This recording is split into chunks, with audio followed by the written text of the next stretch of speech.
नमस्कार। अभी हम बात करने वाले हैं कि आपका एसएससी स्टेनो 2025 का एग्ज़ाम पैटर्न में जो इतने बड़े चेंजेस हो गए हैं, ये आपको बहुत अच्छे से पता होना चाहिए।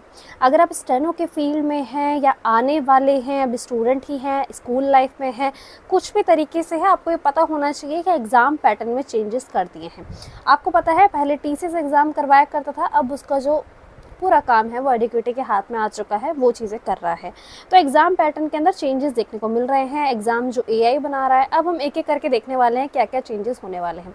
अगर आपका एग्ज़ाम 8 अगस्त को ही आपकी दिन की शिफ्ट का है, शाम की शिफ्ट का है, या फिर आप 2026 में, 27 में, 28 में जब भी अटेम्प्ट देने वाले हैं, तब के लिए भी आपकी वीडियो जो है वो यूज़फुल रहने वाली है। हम हर एक तरीके से बात करने वाले हैं। आपको पता है स्टेनो के अंदर कभी मैथ्स नहीं आती थी, है ना, बट अब क्या हुआ है, आपका मैथ्स भी इसके अंदर इंक्लूड हो रहा है। ठीक है, ये देखिए आपके मैथ्स भी इसके स्टेनो के अंदर इंक्लूड हो रहा है। ये रीजनिंग पोर्शन के अंदर इंक्लूड दिख रहा है आपको। इसके अंदर आपको 3 से 7 क्वेश्चंस देखने को मिले हैं। कुछ स्टूडेंट का कहना है कि मैम 7 नहीं 10 क्वेश्चंस हैं। इसकी कोई पुख्ता सबूत नहीं है, बट 7 क्वेश्चंस तक तो बहुत से स्टूडेंट ने कहा है, तो हम उसी पे टिक जाते हैं। इससे ज़्यादा भी हो सकते हैं, तो ये आपको मैं पहले ही क्लियर कर दूँ। ठीक है, तो मैथ्स 7 से पहले कभी नहीं पूछा जाता था, इसीलिए शॉर्ट हैंड को ज़्यादा गिना जाता था। इसके अंदर ना एक शॉर्ट हैंड होती है, शॉर्ट हैंड पूछी जाती है, वो होती है, बट उसको नहीं, मैथ्स को नहीं करते थे और शॉर्ट हैंड पे ध्यान देते थे। अब आप मैथ्स के क्वेश्चन पूछ रहे हैं, फिर आप शॉर्ट हैंड के भी क्वेश्चन पूछ रहे हैं। ऐसा नहीं है कि मैथ्स के क्वेश्चन बहुत टफ लेवल के आ रहे हैं, बट पॉइंट ये है कि मैथ्स तो चैप्टर ही नहीं है, आप रीजनिंग के अंदर मैथ्स के क्वेश्चन दे रहे हैं। बता देती हूँ, 6 तारीख को एग्ज़ाम हुआ, 7 तारीख को एग्ज़ाम हुआ, इन दोनों में ही आपके मैथ्स के अलग अलग क्वेश्चन पूछे गए हैं। किसी में 3 हैं, किसी में 4 हैं, किसी में 7 हैं, ऐसे ऐसे करके सब किसी का अलग अलग जो हिसाब चल रहा है। अभी 8 का हम कुछ भी नहीं कह सकते हैं, बट हमें पूरी उम्मीद है कि उसके अंदर भी नए नए चैप्टर्स निकल के आएंगे। सबसे पहले जो 6 तारीख को 6 अगस्त को पहली शिफ्ट हुई थी, उसके अंदर 3 क्वेश्चन हमको देखने को मिले थे।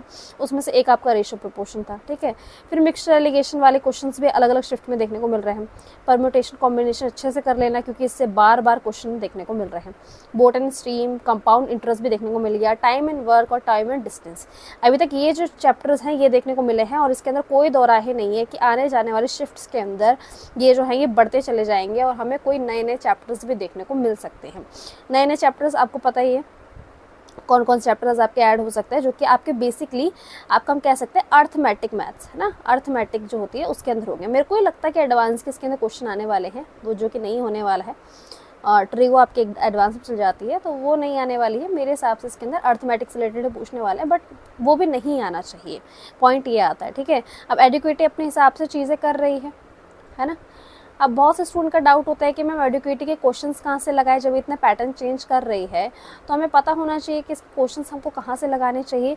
तो सबसे पहले मैं आपको यही क्लियर कर देती हूँ कि आपको एडुकेटी पैटर्न वाले मॉक टेस्ट जो है वो कहाँ से लगाने चाहिए। आपको ना किरण पब्लिकेशन का ये जो है वो महा पैकेज लेना होगा, जो कि आपको सिर्फ और सिर्फ 30 रुपये के अंदर अंदर देखने को मिल जाएगा। अगर आप सीजीएल के एग्ज़ाम में देने वाले हैं तो प्री के लिए इन्होंने एक्सपेक्टेड एडुकेटिव पैटर्न के हिसाब से आपके फुल मॉक लेंथ निकाले आपके। ठीक है, फुल लेंथ मॉक टेस्ट निकाले हैं, ये आप कर सकते हैं, और ये एआई इनेबल्ड है।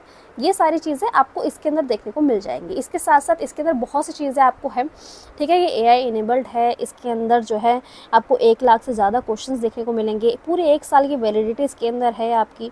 ठीक है, और आप कितने भी अटैम्प्ट दे सकते हैं। सिर्फ 30 रुपये से भी 1 रुपया कम आपको पूरे साल का पे करना होगा। मेरे हिसाब से अब तक का सबसे सस्ता मैं आपको कहूँगी किरण पब्लिकेशन लेके आया है। ठीक है, इसके अलावा अगर आप ये नहीं लेना चाहते हैं, मैं तो कहती हूँ कि आप इसे ले लें, बट अगर आप नहीं लेना चाहते हैं तब भी, या फिर इसके साथ साथ आप फ्री जो है ना आपका ये कर रहे हैं फ्री अपने यूट्यूब चैनल के ऊपर फ्री में। इनका यूट्यूब चैनल का नाम जो है वो किरण लर्नर अकेडमी यूट्यूब चैनल जो है ये है।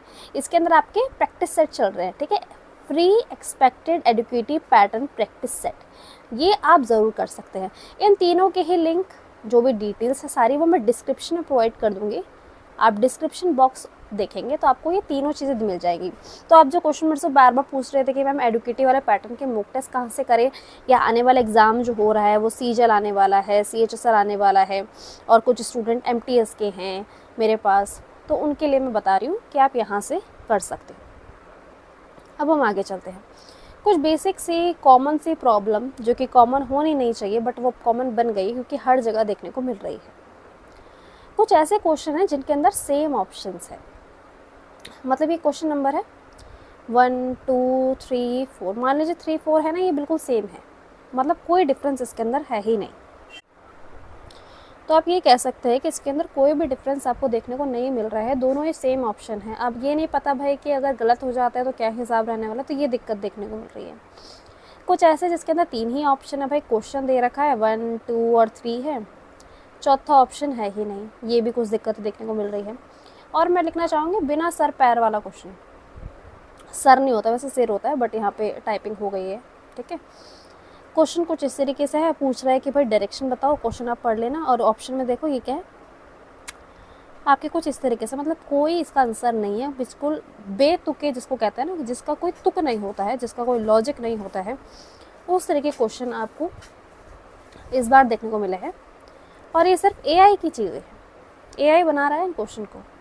एआई इतना भी आज तक एडवांस नहीं हुआ है कि इसको क्रॉस चेक ना किया जाए।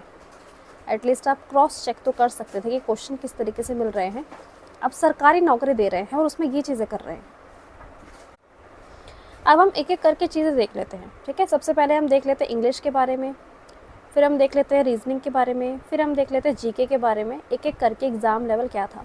चलो मैं ओवरव्यू दे देती हूँ। एग्ज़ाम लेवल जो था ना वो आपका मॉडरेट था। जैसे कि मैंने आपको पहले बोला था कि आपका पेपर जो है वो मॉडरेट सेट किया जाएगा, उसी तरीके से क्वेश्चन लेवल से कोई दिक्कतें हैं नहीं। पॉइंट ये है कि आपको मैथ्स को इंक्लूड नहीं करना चाहिए था और इस तरीके की दिक्कत नहीं करनी चाहिए थी। बाकी एग्ज़ाम लेवल ठीक ठाक सेट किया गया था, ठीक है। बताते हुए एक करके चीज़ें समझेंगे, हम साथ में समझ लेते हैं। यहाँ देखिए, इंग्लिश पोर्शन को मैं डिटेल में समझा देती हूँ आपको, इंग्लिश में क्या क्या चीज़ें आपकी चली थी। पहले हम देखते हैं ग्रामर को, फिर देखते हैं वोकैब को, फिर देखते हैं कॉम्प्रिहेंशन को। इसके आपके 100 क्वेश्चन आते हैं, आपको पता है।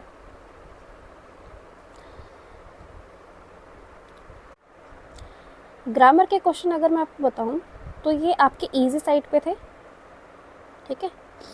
ऐसा कोई टफ ग्रामर देखने को आपको नहीं मिली थी इसके अंदर कि मैं कहूँ कि नहीं भाई बहुत टफ है, जितनी आनी चाहिए थी उतनी है। डुएबल है, आराम से आप इसे कर सकते हैं, कोई ख़ास दिक्कत नहीं आई, एरर की दिक्कतें नहीं आई, ओवरऑल बढ़िया थी आपकी ग्रामर।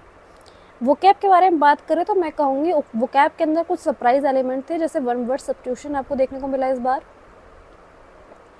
होमोनिम्स आपको देखने को मिले थे इस बार। मैंने वन वर्ड सब्स्टिट्यूशन तो बताया था, होमोनिम्स का हमने कुछ नहीं बोला था, ये किसी को भी नहीं पता था। और मैं ये कहूँगी कि इस बार की जो वोकैब थी ना वो काफ़ी टफ साइड पे थी, तो आप ये कह सकते हैं कि इस बार की एडवांस वोकैब आपकी पूछ ली गई थी, ठीक है। एडवांस वोकैब आपकी पूछ ली गई थी, मैं आपको इसके अंदर कहूँगी। तो वन वर्ड सब्स्टिट्यूशन आए थे, होमोनिम्स आए थे, और एडवांस वोकैब जो है वो आपकी पूछ ली गई थी। कॉम्प्रिहेंशन में मैं ये कहूँगी काफ़ी लेंदी थे, टाइम कंज्यूम बहुत ज़्यादा कर रहे थे, ठीक है। इस बार का काफ़ी लेंदी था, टाइम कंज्यूमिंग था, टफ भी था। कॉम्प्रिहेंशन के अंदर आपके कुछ इस तरीके की वोकैब पूछ ली गई थी जो कि ऑफकोर्स आपकी हार्ड लेवल पे चली जाती है। और दिक्कतें भी थी, जैसे जो स्क्रीन थी वो ब्लर थी। अब स्क्रीन के ब्लर होने की वजह से कॉम्प्रिहेंशन अच्छे से नहीं दिख रहा था। तो ओवरऑल मैं आपको कह सकती हूँ कि जो आपके पूरी इंग्लिश के बारे में मैं अगर आपको कहूँ तो ये आपका इजी टू मॉडरेट साइड पे था। मैं इसको मॉडरेट साइड पे रख सकती हूँ, ठीक है। इसे मैं मॉडरेट साइड पे रख सकती हूँ। अच्छा खासा लेवल था। वोकैब के अंदर थोड़े ज़्यादा बड़े चेंजेस देखने को मिले थे। कॉम्प्रिहेंशन थोड़ा लेंदी चला गया था, बट ऐसा नहीं था कि आप कर नहीं पाएंगे, इसे आराम से किया जा सकता था। बट वन वर्ड सब्स्टिट्यूशन का आपको पहले से बताया था। होमोनिम्स नई चीज़ है जो आपको यहाँ इस बार देखने को मिली है। तो आपका इंग्लिश पोर्शन जो था वो डुएबल था, और मैं इसको ईजी टू मॉडरेट वाली कैटेगरी में रखना चाहूँगी, ठीक है। इंग्लिश तो बढ़िया था। दिक्कतें जो निकल के आई हैं वो आपकी जीके और रीजनिंग में निकल के आई है, उसके बारे में भी हम डिटेल में बात कर लेते हैं। पहले हम देखते हैं रीजनिंग वाले पोर्शन को। पहले कुछ इररिलेवेंट क्वेश्चन, मतलब जैसे मैंने बोला ना जो सर पैर वाले जो क्वेश्चन थे, कुछ भी क्वेश्चंस है उसके कुछ भी ऑप्शन लगा दिए, इस तरह के क्वेश्चन इस बार देखने को मिले थे। मैथ्स के क्वेश्चन इस बार इसके अंदर इंक्लूड देखने को मिले थे। 7 क्वेश्चन तक स्टूडेंट ने कहा है कि 7 प्लस लगा देती हूँ मैं, इतने तक भी देखने को मिले। किसी किसी में 3 है, किसी किसी में 5 है, किसी किसी में 7 है। कुछ का कहना है कि मैम 10 भी आए थे, वो हम नहीं कह सकते क्योंकि हमारे पास नहीं है। स्टूडेंट परफॉर्म करते टाइम गिन नहीं पाता है, ये चीज़ है। एक और चीज़ मैं कहूँगी इस बार ना, जैसे जब आप एग्ज़ाम को सबमिट कर देते हो, जब सबमिट पे क्लिक करते हो तो पहले के टाइम पे, टीसीएस के टाइम पे वो लिख के आता था कि आपने टोटल कितना अटैम्प्ट किया है। टोटल कितना अटैम्प्ट किया है, सेक्शन वाइज कितना अटैम्प्ट किया। इस बार सेक्शन वाइज लिख के नहीं आया तो स्टूडेंट को ये करेक्ट नहीं पता चल रहा है कि मैथ्स में उन्होंने ओवरऑल कितने क्वेश्चन उनके एग्जैक्टली थे। उस तरीके की सिचुएशन ऐसी थी कि नहीं बोल सकते हैं ना, सिचुएशन ही कुछ इस तरीके की थी। आउट ऑफ सिलेबस भी कुछ क्वेश्चंस आ गए थे जो कि टफ साइड पे रहा है। तो रीजनिंग के अंदर मैथ्स के क्वेश्चन में टफ नहीं थे, बट मैथ्स तो होनी ही नहीं चाहिए, पॉइंट ये निकल के आता है मैथ्स होनी ही नहीं चाहिए। बाकी रीजनिंग के अंदर भी मैं इसको मॉडरेट साइड पे ही रखना चाहूँगी, पेपर आपको मॉडरेट साइड पे ही बना था। बस ये है कि आउट ऑफ सिलेबस क्वेश्चंस आपको पूछे गए हैं, मैथ्स के क्वेश्चन पूछे गए हैं, कुछ बिना सर वाले पैर वाले क्वेश्चन पूछे गए हैं। बाकी चीज़ें जो क्वेश्चंस आपके नॉर्मली पूछे थे 50 में से आप ये मान लीजिए 10 से 15 क्वेश्चन बेकार निकले हैं। बाकी के जो बचे हुए क्वेश्चन हैं वो उसी लेवल के हैं जिस तरह से पिछले सालों से आपको देखने को मिलता है। तो एज सच कोई बड़ा डिफरेंस नहीं है। स्टूडेंट मेरे से डिसएग्री करेंगे, बट हमने खुद चेक किया है, बहुत से स्टूडेंट से बात की है तो उनका कहना है कि मैम सही थे क्वेश्चंस, बस ये दिक्कतें जो निकल के आई हैं वो है। बाकी एग्जाम लेवल तो जिस तरीके से बनाया जाता था उसी तरीके से बनाया गया है, कोई खास बड़ी चीज़ करी नहीं गई है। ठीक है, आगे बात कर लेते हैं। अब हम बात कर लेते हैं जनरल अवेयरनेस के लिए जीके जीएस वाला पोर्शन क्या था। देखिए जीके जीएस के अंदर मैं कहूँगी इस बार का इकोनॉमिक्स का लेवल इन्होंने अच्छा खासा रखा है, इकोनॉमिक्स और पॉलिटी। ठीक है, पॉलिटी जो थी पहले 2 से 3 क्वेश्चन आते थे, इस बार बढ़ चुके हैं उसके क्वेश्चन, ये चीज़ें हुई हैं। बाकी जनरल अवेयरनेस भी जिस तरीके से पिछले सालों में रखी जाती थी मॉडरेट लेवल की, वरना टफ लेवल की भी रख लिया करते थे, वो इस बार भी उसी तरीके की देखने को मिल रही है। और कुछ क्वेश्चन तो ऐसे होते हैं जिनको छोड़ना ही पड़ता है। ठीक है, 50 में से ऐसा कभी नहीं होता, पहले भी 50 में से 30 ही स्कोर किया जा सकता था, अभी भी आप उतना ही कर सकते हैं। इस बार पॉलिटी के क्वेश्चन ऐड कर दी, पॉलिटी स्कोर करना आसान होता है इसीलिए मैं ये कहूँगी। बाकी क्वेश्चन जो हैं ज्योग्राफी से आपका रिवर्स निकल के आए थे, 2 क्वेश्चन रिवर्स से पूछ लिए गए हैं। सेंसस का भी एक क्वेश्चन जैसे कि मैंने आपको कहा था पढ़ लेना प्लीज़, वो आपका निकल के आया है। आपका क्लासिकल डांस, ठीक है, क्लासिकल डांस वाली चीज़ें आई हैं। मतलब जो क्वेश्चन हम एक्सपेक्ट कर रहे थे वो क्वेश्चन देखने को मिले हैं। तो जनरल अवेयरनेस भी आपको मॉडरेट साइड पे रहा है। ठीक है, कुछ मुझसे डिसएग्री कर सकते हैं, बट ओवरऑल मैं आपको बता पाऊंगी, आपकी शिफ्ट का नहीं, मैं ओवरऑल बता पाऊंगी ओवरऑल क्या हिसाब था। और एक चीज़ ये आप मान लिए कि 7 से 8 क्वेश्चन ऐसे होते हैं जो इतने टफ बनाए जाते हैं कि कोई भी उसे अटेम्प्ट ना कर पाए, चाहे वो करंट अफेयर का हो। करंट अफेयर भी इस बार का बकवास ही देखने को मिला था, तो करंट अफेयर को भी आप काउंट कर सकते हो। बट मैं आपको कंपैरिजन 2024 से या 23 से करके बता रही हूँ, उस हिसाब से बहुत बड़ा डिफरेंस नहीं है, पेपर ठीक ठाक आपको देखने को मिला था। तो एंड में मैं आपको कंक्लूजन जो कहना चाहूँगी कि कंक्लूजन क्या है इसका।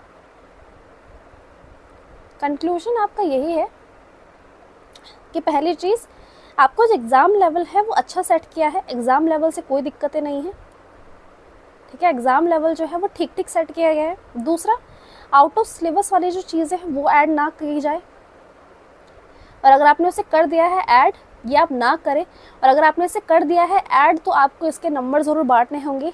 तीसरा, मैथ्स का कोई रोल नहीं है स्टेनो के अंदर, तो प्लीज़ अगले सालों से ये इसके लिए स्टूडेंट को फ्री के नंबर ज़रूर आपको देने चाहिए, जो कि आपको उनको बढ़ा देना चाहिए, मैं ये कहूँगी। बाकी आपका जो लेवल था, आपका जो एग्ज़ाम लेवल है, मैं उसको मॉडरेट साइड पे कंक्लूड करूँगी कि आपका जो एग्ज़ाम लेवल था वो मॉडरेट साइड पे था, और यही मैंने आपको कह के बताया था। अगर आप ये 3 चीज़ें हटा दें, आउट ऑफ सिलेबस वाली चीज़ें, मैथ्स वाली चीज़ें, तो बाकी सारी चीज़ें ठीक थी। इसके अलावा मैंने इससे पहले वाली वीडियो में जो बताया था कि क्या क्या सारी दिक्कतें आई थी, सारी दिक्कतें इन द सेंस आपकी एग्ज़ाम सेंटर वाली दिक्कत क्या क्या थी। ठीक है, एग्ज़ाम सेंटर में कितनी दूर दूर भेजा गया, किस तरीके की हालत थी, वो सारी पे हम बात कर चुके हैं ऑलरेडी वीडियो में। इसके अंदर बेसिकली मुझे आपको एग्ज़ाम रिव्यू देना था कि एग्ज़ाम किस तरीके का है, ताकि आने वाले स्टूडेंट या कोई भी इन फ्यूचर कभी भी देखना चाहता है कि स्टेनो के अंदर क्या क्या चीज़ें बदल दी गई हैं, तो वो इस वाली वीडियो को देख सकता है और उसको सारी ही चीज़ों का कंक्लूजन जो है वो मेनली आपको मिल जाएगा। तो बहुत से डाटा को, बहुत से स्टूडेंट से हमने इस बारे में बात की है ताकि हम इस वीडियो को कंक्लूड कर सकें कि क्या क्या चीज़ें आपको देखने को मिली थी। ठीक है, मैं आपकी बात से बिल्कुल एग्री करती हूँ, कुछ क्वेश्चंस ऐसे थे, बट मैं आपको एवरेज बता पाऊँगी कि मेजॉरिटी चीज़ें क्या गई थी। अगर आप आउट ऑफ सिलेबस वाली चीज़ों को हटा दो, अगर आप मैथ्स वाली चीज़ों को हटा दो, और वो इररिलेवेंट वाले क्वेश्चन को अगर आप हटा दो, जो कि एआई के द्वारा, एआई ने अपना दिमाग लगा के जितनी बुद्धि हो सकती है उतना लगा के जो चीज़ें की हैं, बाकी एग्ज़ाम लेवल जैसे एक्सपेक्ट किया था वही है।